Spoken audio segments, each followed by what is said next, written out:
Good evening, Common Defense. My name's Jose Vazquez. I'm a U.S. Army veteran and executive director of this incredible organization.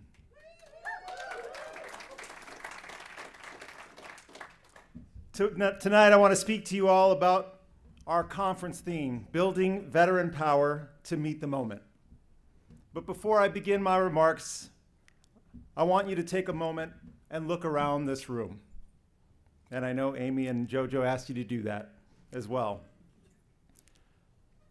Look at the organizers who drove this, the staff who built this, the board members who govern it, and the founders who believed in something that didn't exist yet, and all of you, our veteran leaders, who traveled here from communities across the country. Let's just take a quick straw poll. Raise your hand if you're a veteran. Okay, you can put them down. Thank you all for your service and for your continued service to protect and defend the Constitution against all enemies, foreign and domestic. Now, how about our military family members?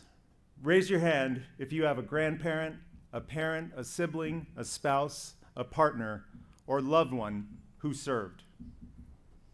Our military family members bear the burden of our reckless wars overseas. They deal with the aftermath every day and care for those who didn't come home whole and sometimes never came home at all. How about our civilian supporters? Any hands up out there? There we go. Hold them high.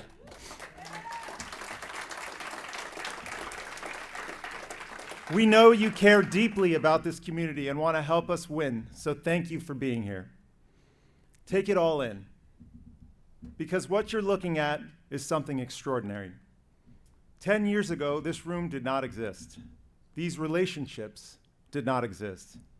This movement didn't exist. And yet tonight, here we are. Over 125 people gathered together for this first ever Common Defense National Leadership Summit. Let's give it up.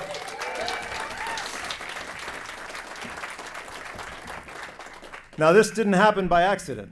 It happened because thousands of people over the last decade made a choice to organize, to lead, and to believe veterans belong at the center of this fight. That choice is why we're here tonight, and it's worth remembering how all of this began. Common Defense was born in 2016. It was born because a handful of veterans looked at the rise of Donald Trump and recognized something dangerous. Not just him, but what he represented. The way the flag gets used as a weapon. The way troops become props. That didn't start in 2016, and it won't end when he leaves office. It was born because we looked around and couldn't find any organizational space where veterans could both be proud of their service and critical of the reasons they served. Where we could both believe in the promise of America and see just how far it still had to go to become worthy of it. While most people were making jokes about Trump's candidacy, we saw a threat to the values we'd served to defend. We saw political violence becoming normalized, democratic institutions under attack, veterans and service members used as props to launder a far-right strategy of demonizing Muslims, immigrants, protesters, and the free press. In short, we saw fascism. And we made the decision to fight back. History has shown us time and again that when democracy is under pressure, veterans have a responsibility to step forward. Our movement is part of a long, proud legacy of veterans who risked their lives in uniform and continue to bravely risk it all to advance the cause of freedom and democracy. We think about the bravery and prophetic vision of Harriet Tubman, a former slave who risked her life to free others and later gather intelligence, nurse, and lead troops for the Union Army. After fighting in the war, like many veterans often do, she had to fight to have her service recognized. but I'm proud to say she was buried in my home state of New York with full military honors.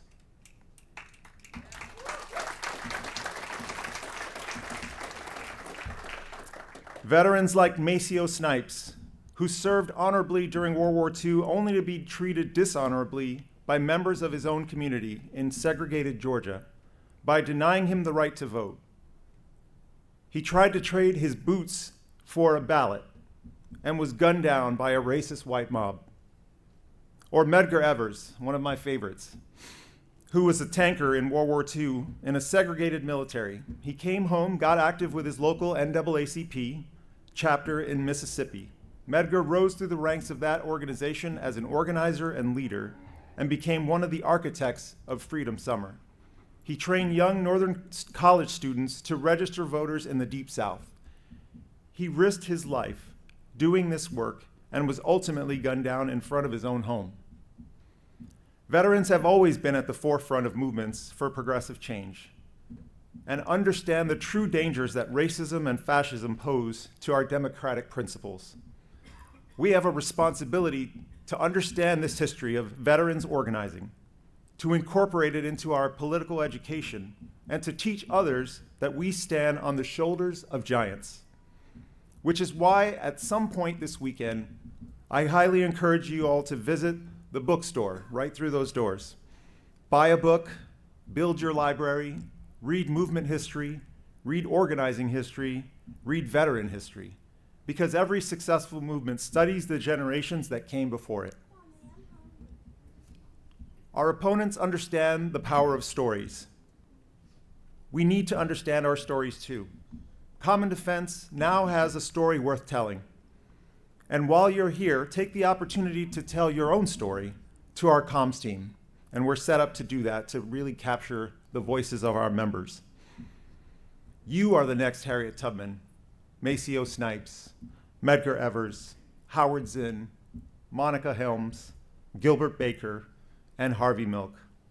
You are the veterans who will save this democracy and build something rooted in love and inclusion, dedicated to justice for all of us.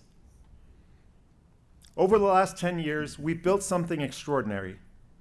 We've grown from a small group of veterans into a national movement. We went from employing 3 staff to close to 50, and we'll probably be over the 50 mark by the end of this year.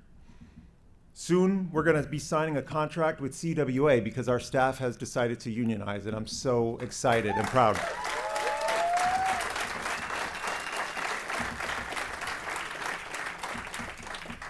We helped lead one of the most significant veteran-led campaigns of our generation, the fight to end America's forever wars. For years, Washington treated endless war as inevitable. Veterans knew better. We understood the human cost, the strategic failures, and who paid the price. So we organized. And together we helped change the national conversation. We defended democracy when it came under attack. When extremists tried to claim veterans as their political props, we pushed back. When voting rights came under attack, we organized. When disinformation spread, we challenged it. When democracy needed defenders, veterans showed up again and again. We built a climate justice program because veterans understand something many politicians don't. Leadership means confronting threats before they become disasters. Through Veterans Power America, we are organizing veterans and military families in communities across the country to build lasting political power that extends far beyond any single election cycle. We understand that preparation matters, and we understand that communities survive crises when people are organized before the emergency arrives. Those accomplishments belong to all of us, not just the staff or the board, not to a handful of leaders, to all of us. But let's be honest, the reason we're gathered here tonight isn't because the work is finished. It's because the work is far from done. Donald Trump is back. Pete Hegseth now oversees the Department of Defense. Doug Collins oversees dismantling the Department of Veterans Affairs. The same people who wrap themselves in the flag while undermining democratic norms now hold tremendous power. They're betting that people will become exhausted or cynical and will stop organizing. But there's a saying in the immigrant justice space that goes, they tried to bury us, but they didn't know that we were seeds. Each of us are seeds for democracy, and we thrive under the right conditions. Bring the dirt and the heat, mixed with sweat and tears, and watch us grow.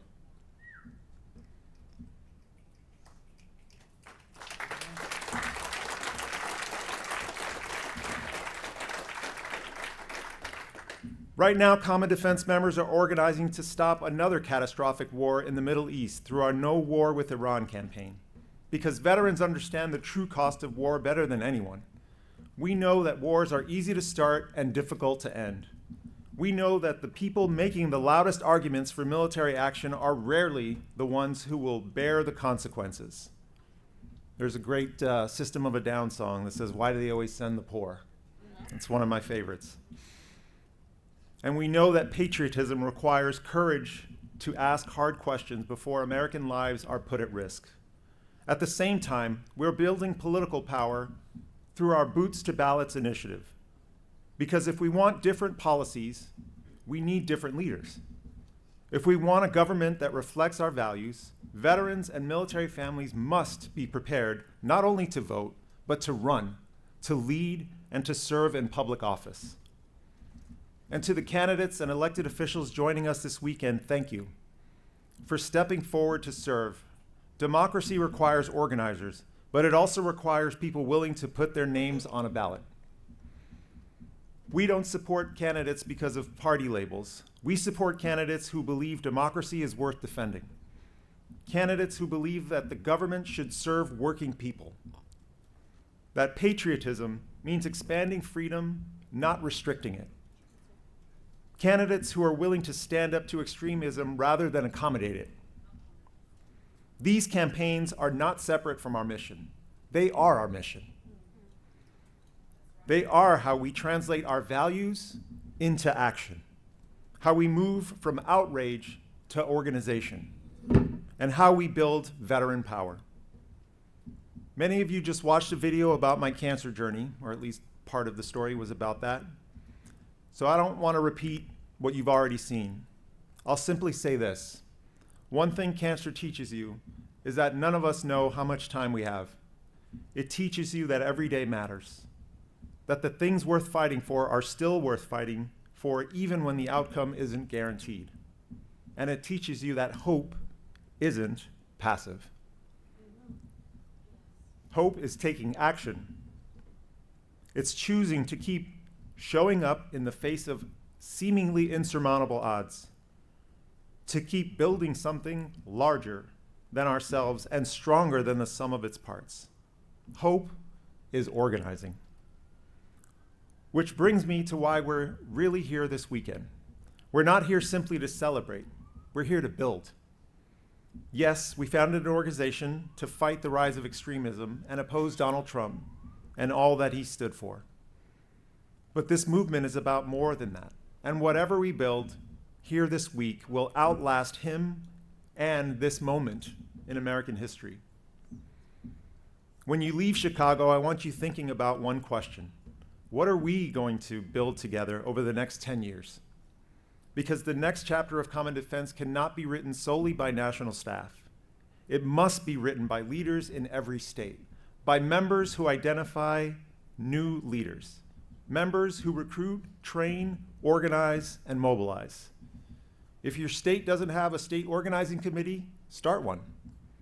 If your state does have a state organizing committee, then help strengthen it. If the state next door is struggling, help them. Share lessons, leaders, and resources. Build durable state and regional power. Build power that lasts longer than election cycles, that lasts longer than any one leader, that can meet this moment and the moments to come. And that is one of the reasons I'm especially proud that we are gathered here in Illinois.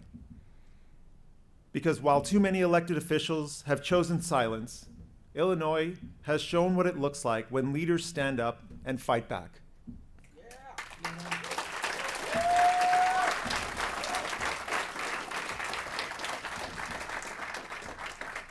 When Donald Trump targeted immigrants, attacked democratic institutions, threatened political opponents, and attempted to govern through fear and division, Illinois has not backed down. Governor Pritzker has consistently challenged Trump's attacks on democracy and rejected the politics of fear.